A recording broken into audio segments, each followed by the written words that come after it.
All right, Don, thanks for joining me on here.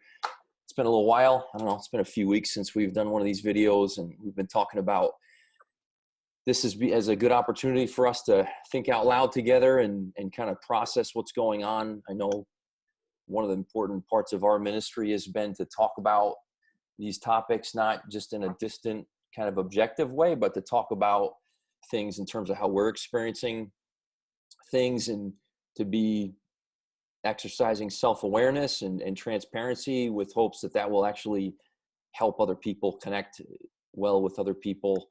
So anyway, we're going to spend a little time talking today about the pandemic again, and what we're experiencing now, being, I don't know, what are we, like 2 months into it or something? Maybe, I don't know, give or take, losing track. But we've had some interesting conversations recently about anger in particular, frustration, and why that can be an emotion or an experience that we're having during this. So we'll talk about that a little bit today. So yeah, how's it going from your perspective on that? Do you feel like has your struggle with frustration been at a high level or low level recently? Yeah, for me, I've been able to keep working through this whole thing. So I've recognized, I think I told you on the phone yesterday, that in some ways, my life isn't a whole lot different. Although I can stay at home and at work, that's different. But yet, I've experienced a whole lot of frustration with that. Being on calls like this, I just got off of a Teams meeting this morning with folks out on the East Coast, and I gotta put it on mute and stop my video so I can yell at my family to be quiet. So. Yeah, I don't know, the range of I know my frustration. So for me, it's been good. It's been decent as far as I get to work. I'm interacting with people, so I don't feel cooped up and holed up in my house. We live in a beautiful place, So in some respects, I'm not feeling the same. Maybe not feeling the same frustration as far as cabin fever or whatever.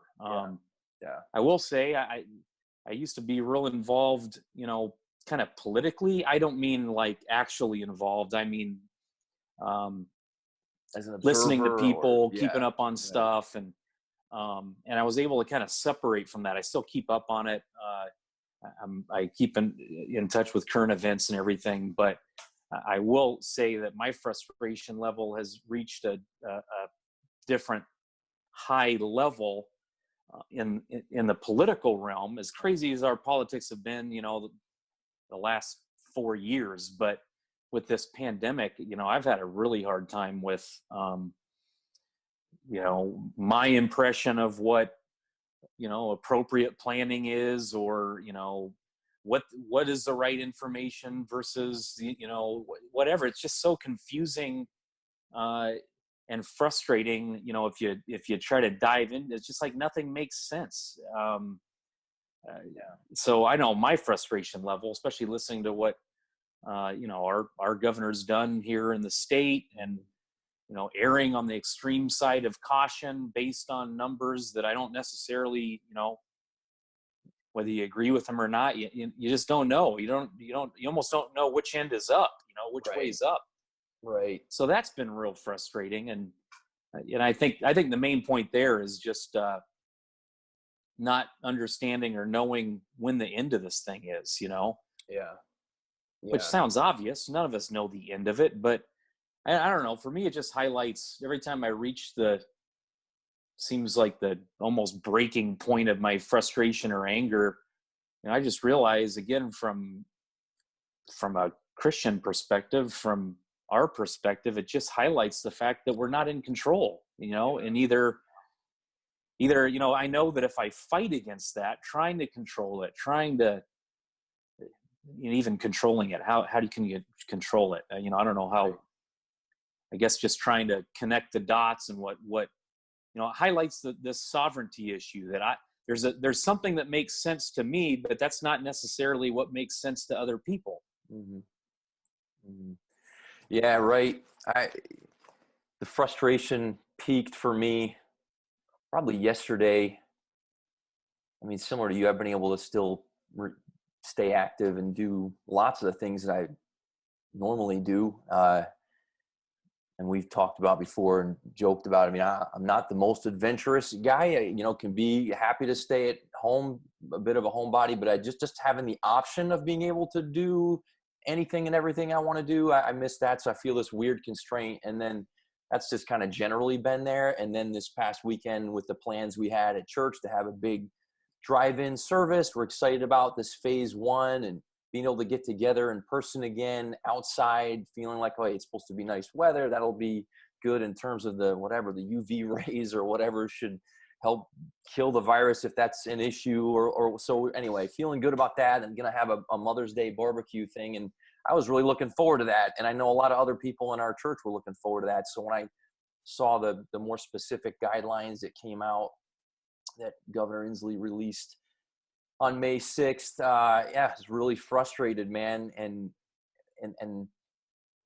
like you, just evaluating the decisions being made and trying to figure out why they're making the decisions they're making, and the constraint that puts on us. I just feel kind of, I don't know, bound. And so I've been thinking about I'm trying to control, and yet that sense of control is futile. There's nothing, I can't change the policy that just came down from the governor. There's nothing, I can write a letter, and I've encouraged our people to do that, to write their local representative. But that internal struggle of, sovereignty, authority, if I were in charge, I would do it differently. It's hard. So that's kind of what brought it to the surface for me here recently, was the reality of having to change plans. And after sending the email out, inviting everybody and having people be excited about it, and then I have to send another email saying, hey, sorry, but we changed our mind because of what's come down from the governor. And so now we can't do it. And we'll, stay tuned for whenever we can, sometime in the future, undetermined, who knows? So I don't know, humanly, there's something about the constraint or feeling like bound up where we just can't do, even if it's just a few things that we want to do. Yeah, it's challenging.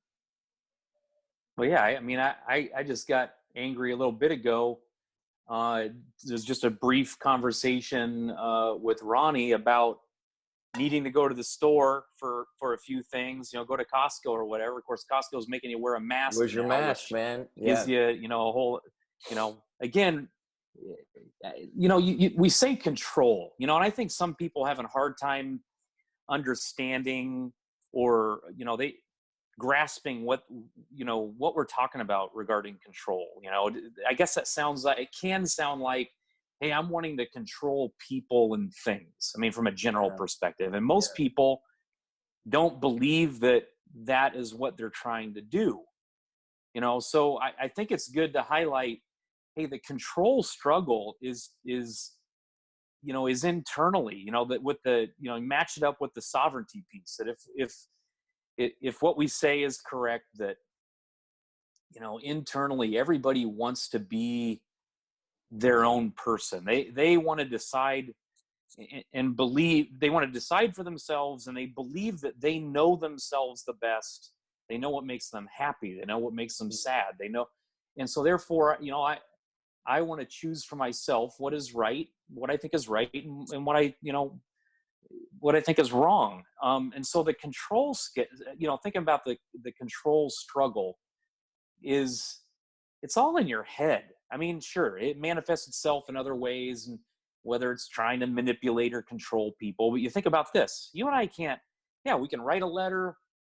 That's something we can control. I can write which I've done. Again, I encourage everybody to do that, to make your voice known in a legal, appropriate way. That's good, and that's something you can do. But ultimately, you and I can't push a button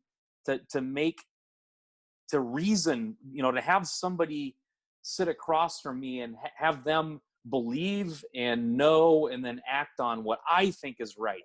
Yep.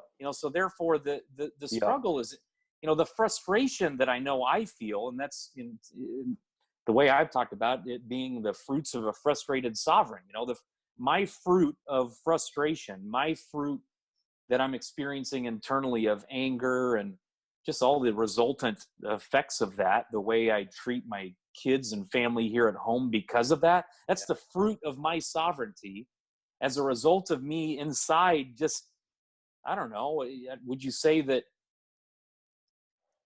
it's the struggle of me wanting to control or wanting to change or wanting something to be different, but yet it's not. So when we're talking about this control struggle, it's just this, it's highlighting the what is going on internally, not necessarily what's happening on the outside. Sure, that happens too, but it's this internal struggle. Right.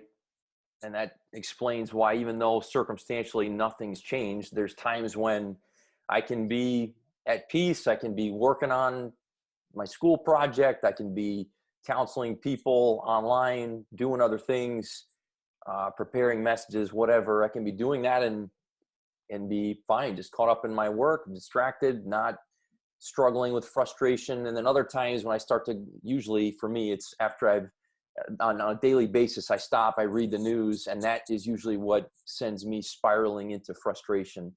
And then it's like nothing's changed. It's just now my mind is shifted to what I think is appropriate and what I want for myself, which then is related to what other people around me want, or like, again, governing authorities, what they're dictating, what they're saying needs to happen. So then I start colliding with everyone from the governor to people on the community Facebook page, the neighborhood Facebook page, where I hear them basically, of course, the side I'm more sensitive to is I hear people judging and condemning those who, for example, are not willing to wear a mask at this point, and that's, I'm in that category. I don't really want to wear a mask. And then, so hearing all the judgment of, well, then you don't care about people and you just want to recklessly infect people.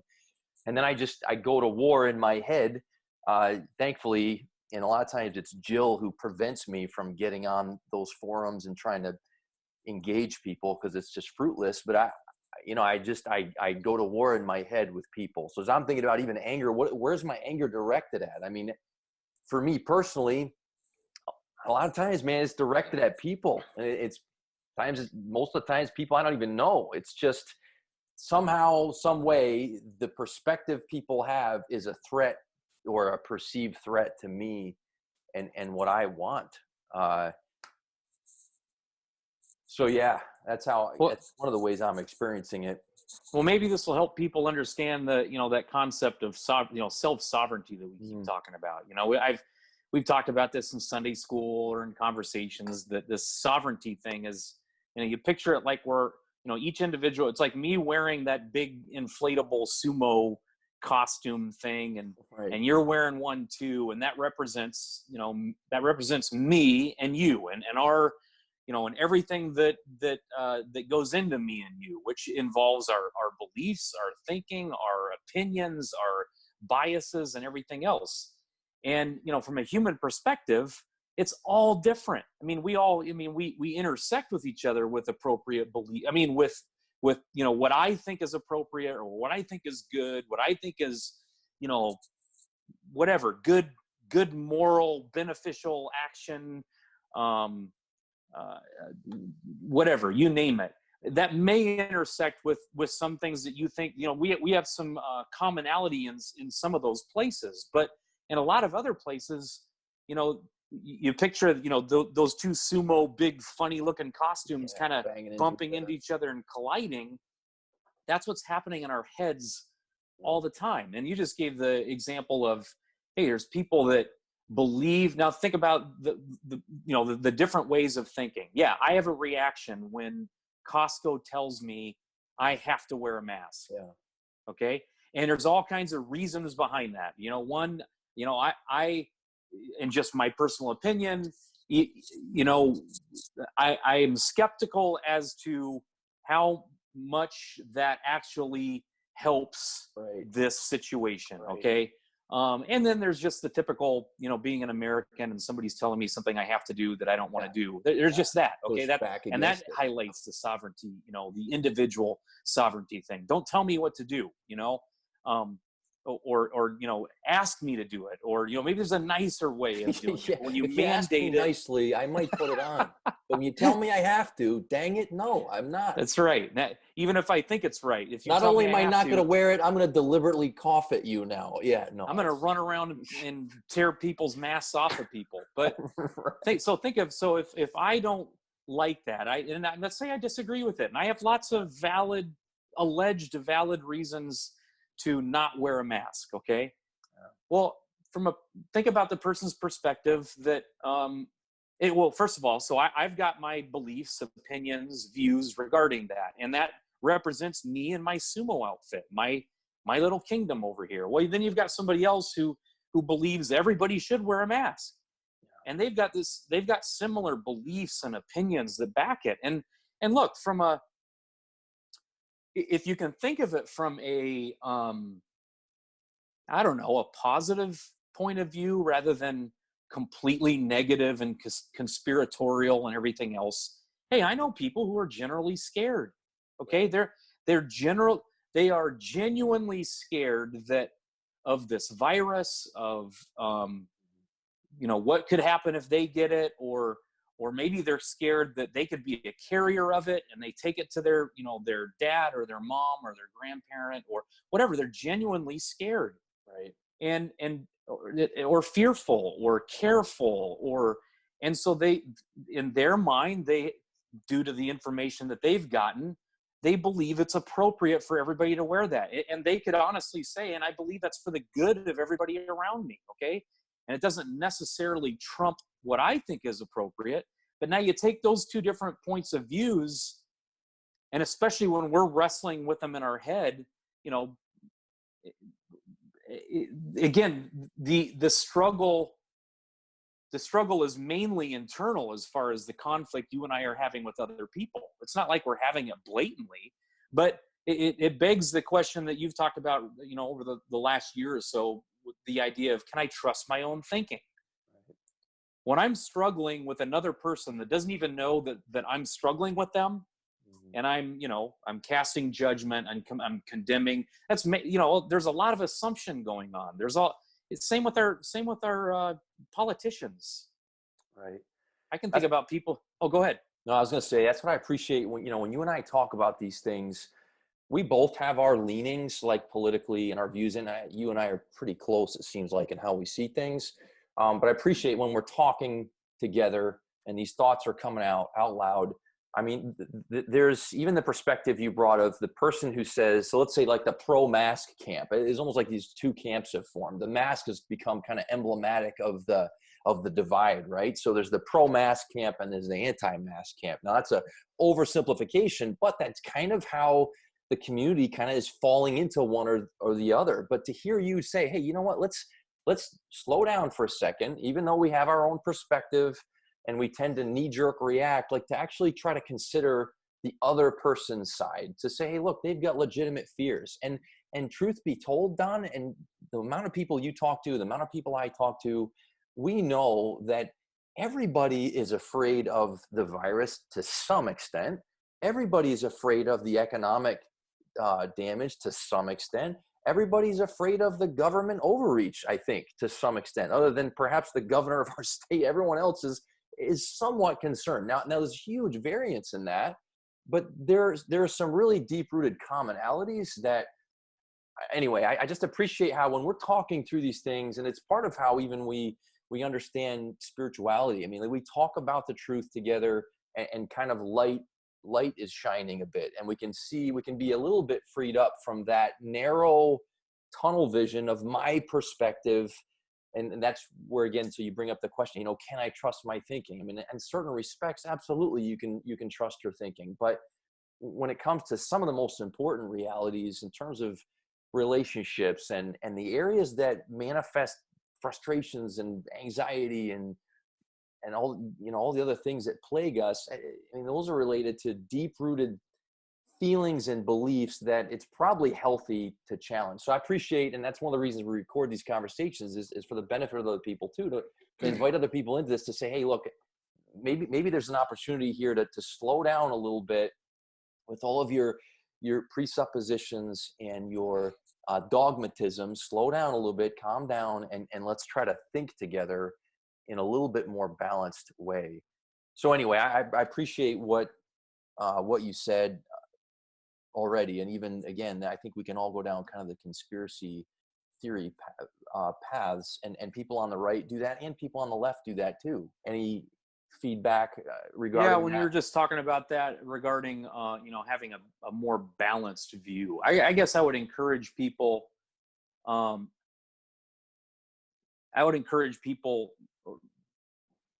or this conversation is kind of highlighting what you and I are talking about all the time, this idea of being aware of the struggle that you're having internally. I mean, again, I can give the example of listening to the governor's, I think this was 2 weeks ago, maybe 3 weeks ago, his press conference on, what he said was a rolling out of a plan. Okay. And gosh, I just remember being really frustrated and really upset. And I was just running with these thoughts in my head, again, with things that I disagreed with or what I thought wasn't clear, whatever they were. It doesn't really matter. But naturally, we humans, and this goes back to like being doubting.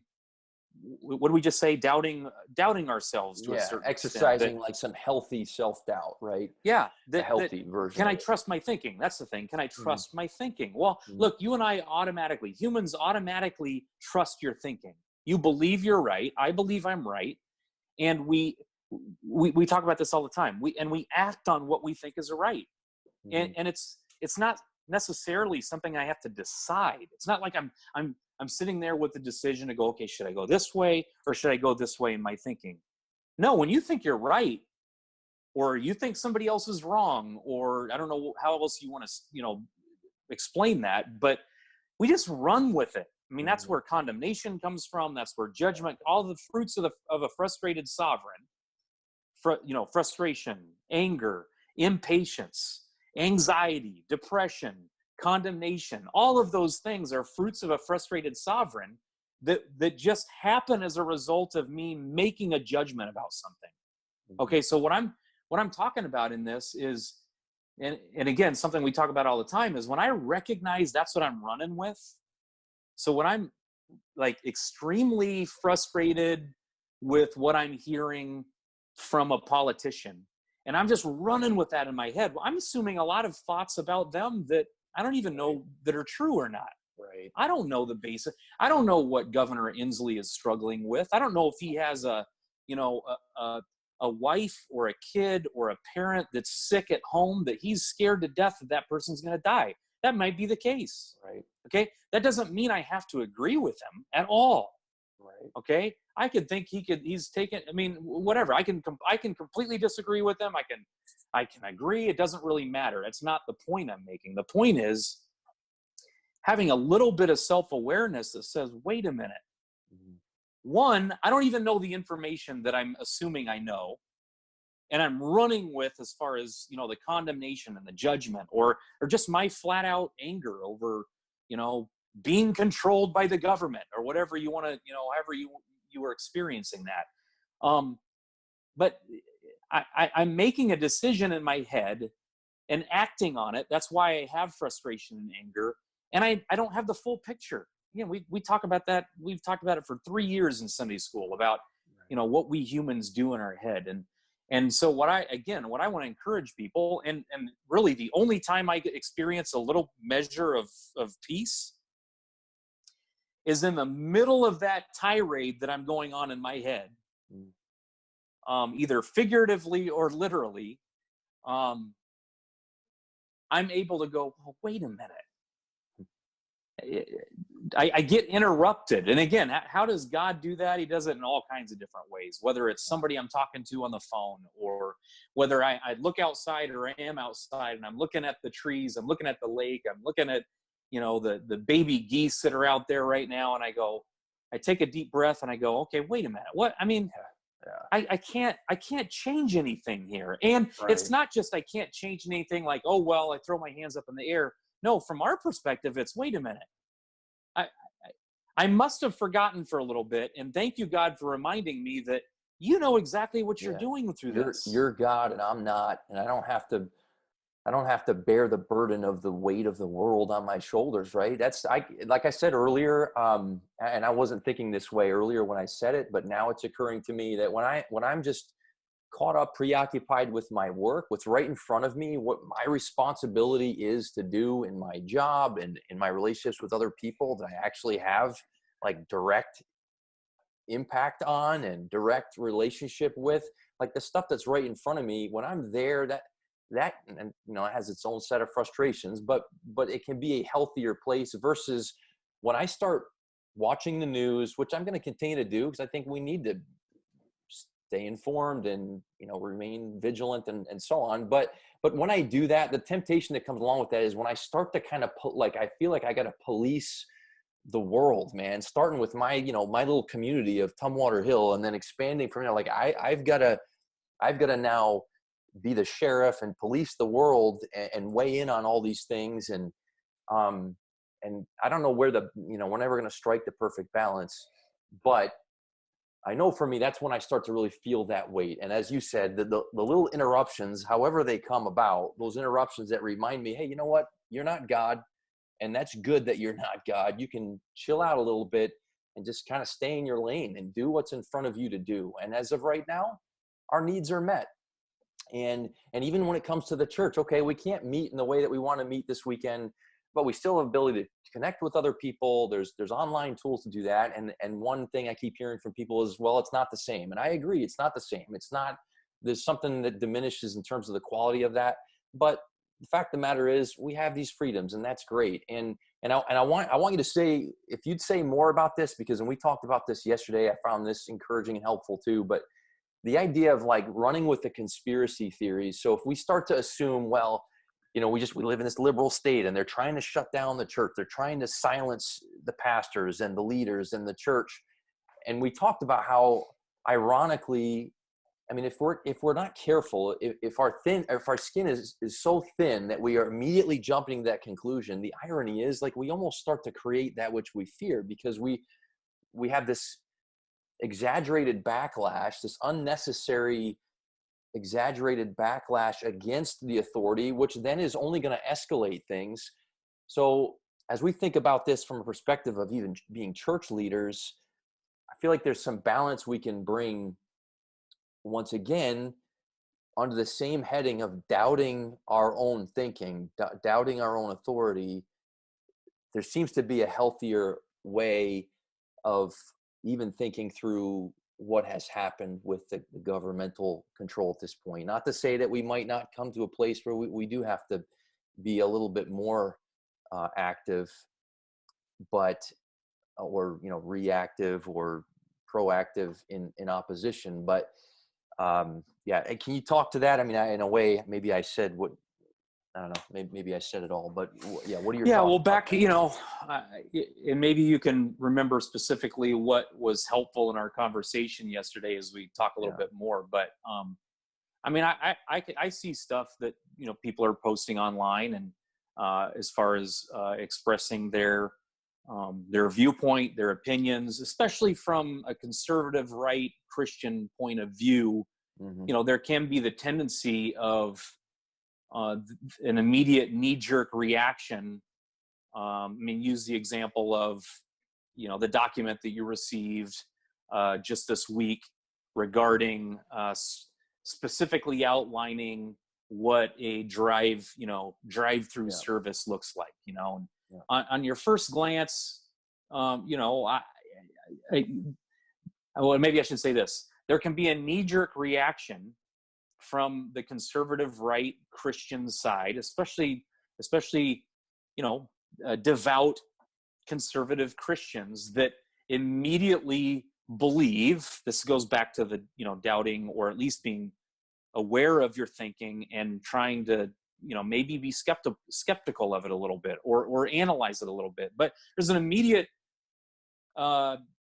belief that we're being repressed. This is liberal government's opportunity to bring the hammer down, bring the fist down, and And then you can tease that out. There's all kinds of reasons behind that. And, the confirmation bias, things that I believe and know already, I'm just bringing together to provide evidence. And it becomes this big connected dot thing that, hey, this is just final proof that, hey, big liberal government, doesn't like the church, and therefore this is their opportunity to suppress it. Whatever. There's just a knee-jerk reaction to think and when I say conspiratorial way, I don't know how you define that conspiratorial way. Hey, I'm believing, again, back to what we were saying before, I'm believing something and I'm acting like something is true, and I'm filling in all kinds of background information to that to prove that in my own head. But if I were to really talk to you about it, you don't have any proof for any of it. It's just created in your head. Maybe there's some facts here or truth here, but the point is trying to take a step back for a second and insert God into it. Again, from our point of view, do you believe God knows what he's doing? Has there been this kind of human activity in history before where, we can look in scripture and, wow, God knew exactly what he was doing in the midst of that. Right. Matter of fact, it didn't take him by surprise. And miraculously, he worked it to his, how do you want to say it? To his advantage, to his purpose, to his, to whatever. Which is not something different from that which benefits us. That is what benefits us in the end. Even if we can't connect those dots exactly, his will being done is a benefit to us, because he always has loving intentions for what he's doing, even when it's difficult, even when it's hard for us as his kids, so to speak, kind of being, having to yield, having to go along with something that we wouldn't pick, just like as you and I as dads, sometimes we have to do things in our family that our kids aren't crazy about, right? And they might not understand all of the reasons why. But as a dad, you know what you're doing. And that's just a small little example. But you're right. And I think this is helpful.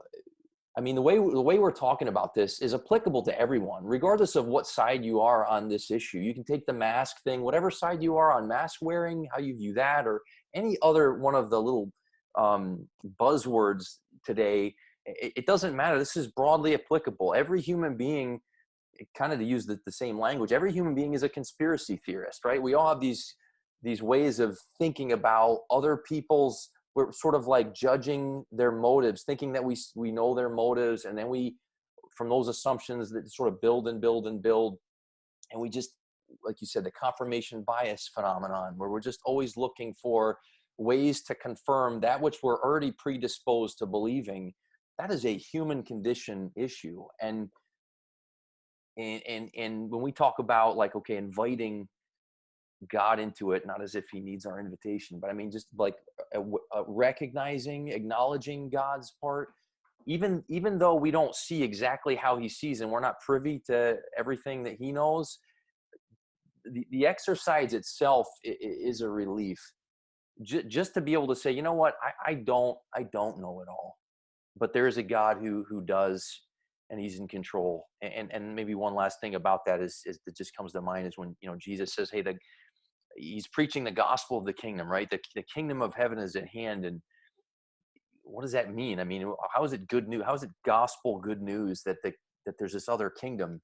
Well, a big part of that is, hey, good news, you're not the king and God is. And that's actually a good thing. That's actually a liberating and healing reality that's available to everybody, regardless of where you're at on the whole spectrum of the type of fear that you're struggling with the most in this, or the political perspective you have, or whatever, wherever you're at, that is applicable to all of us. Right. I think it's great you brought up that kingdom is here, idea. I used to never understand that was a hard weird concept, Right. It sounds weird. It's, what in the world are you talking about? Maybe the Jews of Jesus's day had a different or a better understanding, especially than us. But now, the way we understand that now is exactly how you said it. Look, if God were to leave me alone and not miraculously enter my world and help me understand that he is the help that I need, then I would forever function as a lone king that is trying to get everybody to listen to me and submit to me and believe that I know what is right. I would run around as a frustrated sovereign all the time, and I'd be angry, I'd be frustrated, I'd be mad. I'd have moments of bliss followed by extreme frustration and disappointment because I can never just get things to the way that I want them. Okay, well, the God that we believe in doesn't leave us in that spot. And now as he lets us experience a pandemic and this kind of stuff, again, it's being provided the opportunity to, in the midst of my anger, like listening to a politician speak, go, God, please help me in this moment. And then it interrupts me to remind me again that, yeah, he brought a different kind of kingdom. And the different kingdom is, I don't have to be king. I don't have to be the ruler. I don't have to bear the weight of my world anymore. And I can look to him, and it's not fatalism. It's not negative. It's not any, it's like, it's just, hey, I thank you, God.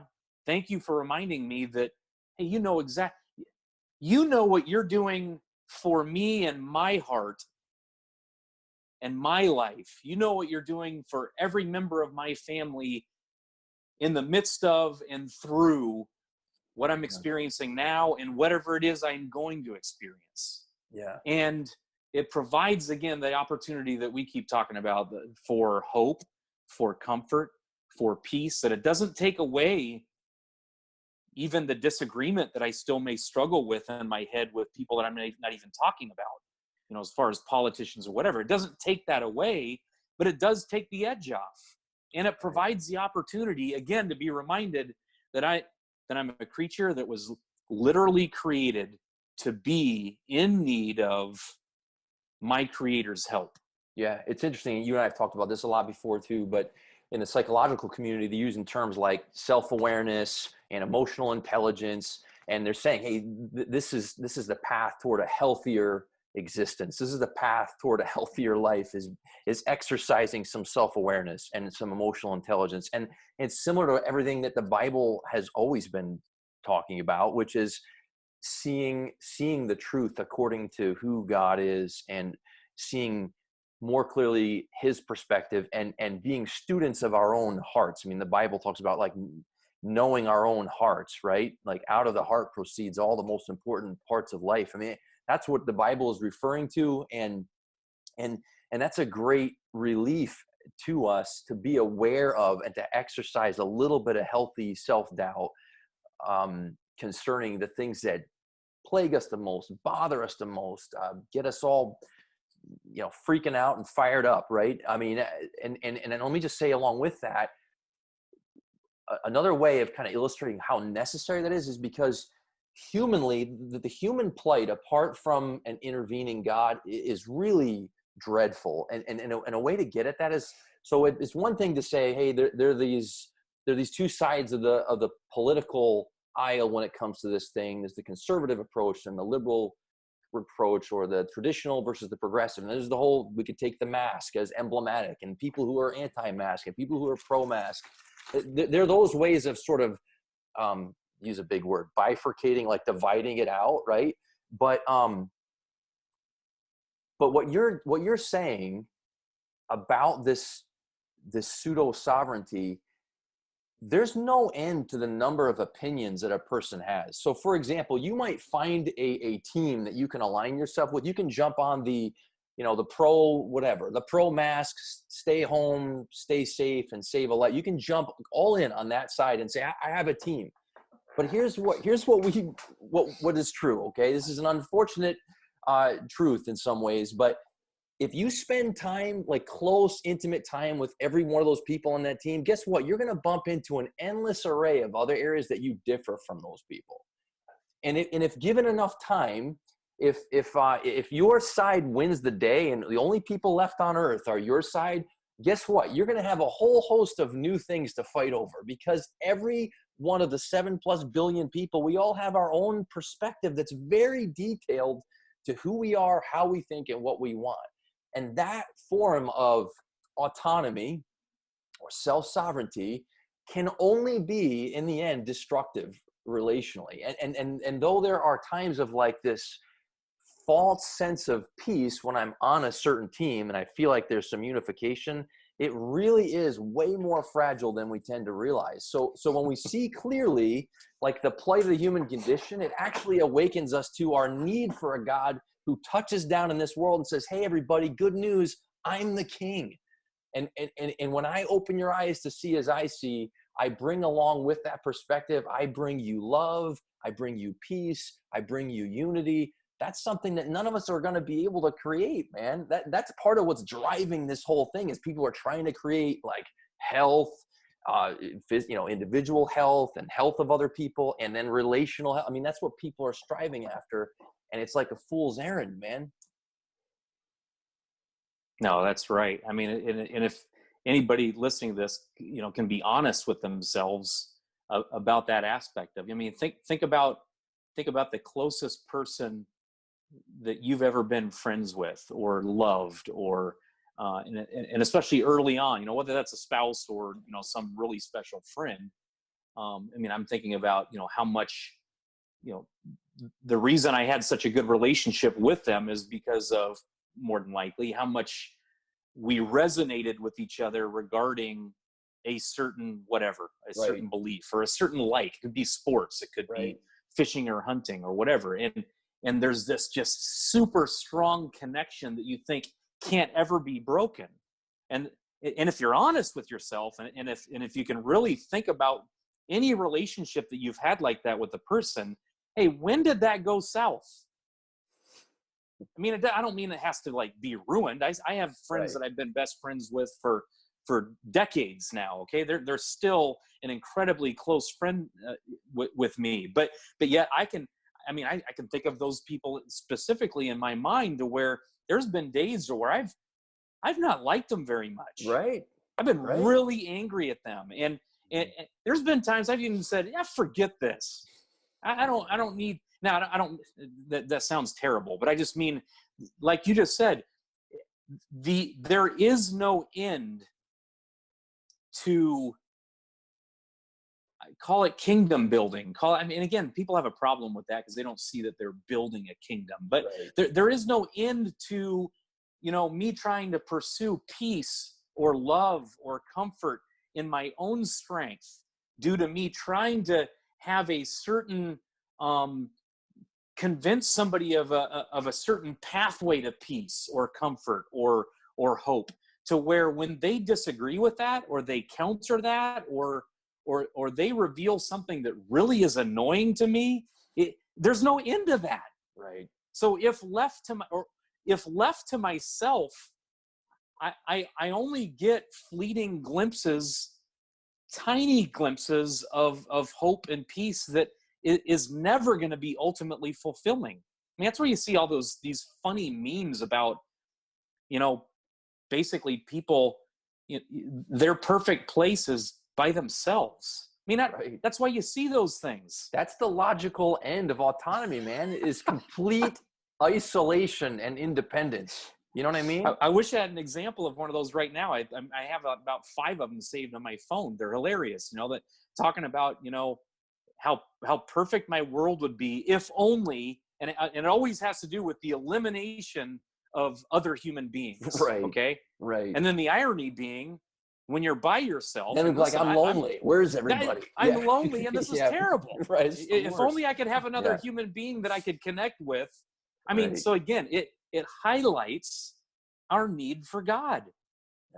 Yeah. And not in some weird moralistic religious sense. No, and especially what we believe about God is God recognizes that dynamic about people. I mean, and the reality is that's what we wanted. I mean, that's what that's what Adam and Eve wanted from the beginning. I want to determine for myself what is right and wrong. I don't want some authority telling me what is right and wrong in my life, because I'm the one that gets to decide that. So therefore, thank you, God, for making me, but I got it from here. Okay. Yep. And God said, okay, you know what? I'm going to let you experience yourself for a while. Yep. I'm going to let you experience that. I'm going to let you feel what that's like to be a creature that was created to be in need of help, but yet that help is withdrawn now to a certain extent because you think that you're your own authority and your own help. Yeah. And commence endless warfare. Okay. Yeah. Look at the history of human beings. Right. Yeah. Look at the pandemic. How many different points of view can you look up right now that is contrary to each and every other point of view? Yeah, man. It's remarkable. How many of us can listen to Mr. Cuomo in New York and listen to some of the things that he said this last week and either agree with him, or how about, like, are you serious? You just said that out loud? Right. I mean, that just indicates a certain agreement that I have regarding something that he said. That's endless. Okay. Yep. So God says, hey, you know what? Yeah. Guess what life's going to be like without me? Yeah. Like you just said, endless wars, both physically and just internally and figuratively. Okay. Yeah. And now from our point of view, he says, you know what, guys, also, I've promised to not just leave you like that forever in your existence. Yeah. And not only that, I'm gonna, even though you don't want me, even though you still have the same heart as, Adam and Eve at the beginning, I tell you what, I'm going to insert myself, and I'm going to show you that I am a God who is filled with compassion and grace and peace and comfort. And as you experience yourself in your conflict and in your lack of hope and your lack of peace and your lack of love, I'm going to show you what true love, true peace, and true hope really is. Yeah, I'm really glad you said that, because we are not trying to communicate that somehow, hey, this is the way to get there. We can get to world peace if everyone will just listen to what we're saying and apply these principles, and here's the formula by which you do that. It's not that at all. Look, it's going to be this way. On this side, there's going to be conflict. What we're increasingly encouraged by is the ways that God is showing himself and showing the truthfulness of his gospel, that we humans definitely desperately need him, that we are hopeless in terms of securing for ourselves any lasting peace or, frankly, any prosperity, really, especially of the spiritual kind, but even materially, everything's limited, right? So it just highlights, I guess, our human limitations, our human mortality, the fact that until we are home with God on the other side, whenever that time comes, until then, we're gonna continue to struggle. It's gonna be an ongoing struggle. We will battle with that sense of autonomy, and that will bear as you say, the fruits of a frustrated sovereign. But thank God, along the way, it doesn't mean God has abandoned us. And the fact that it's never going to be perfect until the other side doesn't mean there aren't opportunities to be reminded of what's true, be reminded of who our God is, reminded of his great provisions for us, the fact that we're forgiven by him, the fact that he is not, unlike the way we treat each other, he's not condemning us, he's not picking us apart, he's not hostile toward us. The hostility really comes from our side, it doesn't come from his side. He's a redeemer and a comforter. And so, there are ongoing opportunities to reflect on what's true, and then the value of relationships like the one that you and I have. We can talk through these things and encourage each other and help each other see a little bit more clearly and remember the big picture. And so I hope what we've talked about has been helpful. Again, you and I can go on and on these topics. I think we can kind of wrap it up there for now. I've already got in my head a couple other places we can go in the future, but it's been good, man. It's been encouraging to have this conversation. And any last words you want to say before we hit stop on the record here? No, it just, our conversations highlight, I think, what is important about human relationship, and even the being skeptical or doubting your own thinking. You know, if I, and I guess the way I want to highlight that is, if I stay in my own head all day long, thinking about or brooding about, or, you know, for me, you know, you get these different, I listen to talk radio, I'm listening, I'm looking at stuff all the time. And, you know, you're getting these little pieces. So I go through this emotional roller coaster all day long, to where I can be frustrated, I can be mad, then I can take a deep breath and go, hey, you know what? God knows what he's doing, and this is good. But and then that just continues all day long. It's not, I'm not a steady state. I'm never at a steady state.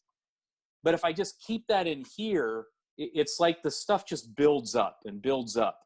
And, you know, I've found that just being able to talk about this stuff out loud, it's not like we figure anything out.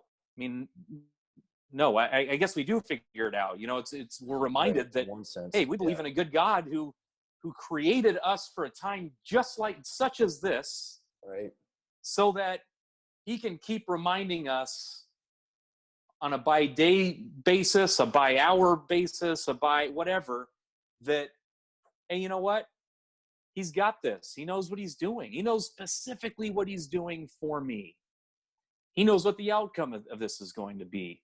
And all of it is just to continue to come alongside of us, to insert himself into our life, so that we can trust that he does know what he's doing. And, you know, the alternative is terrible. You know, the alternative is, I get to trust in politicians. I get to trust in, you know, human authority that is here on this earth. Even worse, I get to trust in myself. Right.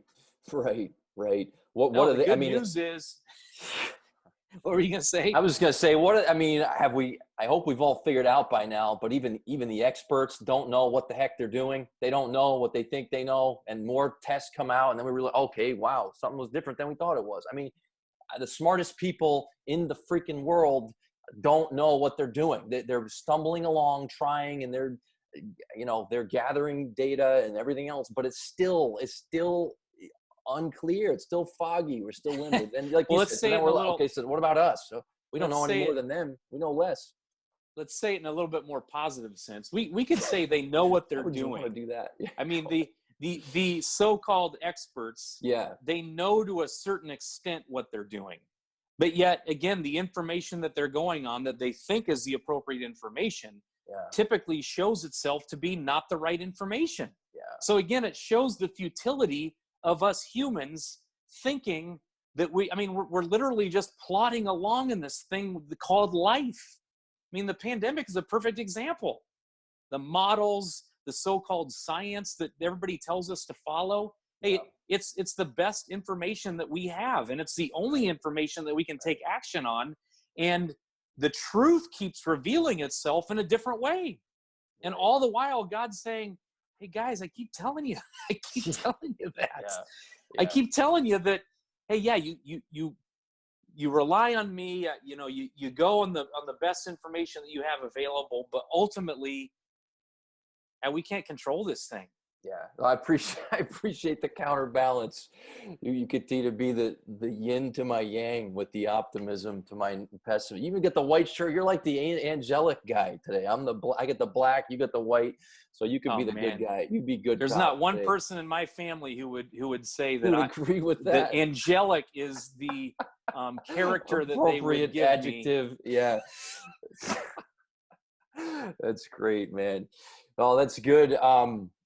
Oh yeah, that's good, and we do the best we can, and not to imply that it's not appropriate that people use all the best tools of science to try to navigate through. But in the end, we don't know everything. We're not omniscient. We're all learning, and so we try to listen. Hopefully, be teachable. Hopefully, even with this gospel perspective, maybe we can exercise a little bit more graciousness and listen, try to hear out people on the opposite side, the people who are on the other side from us, and maybe even engage in some healthy dialogue. I hope there can be some benefits like that come as a result of this understanding.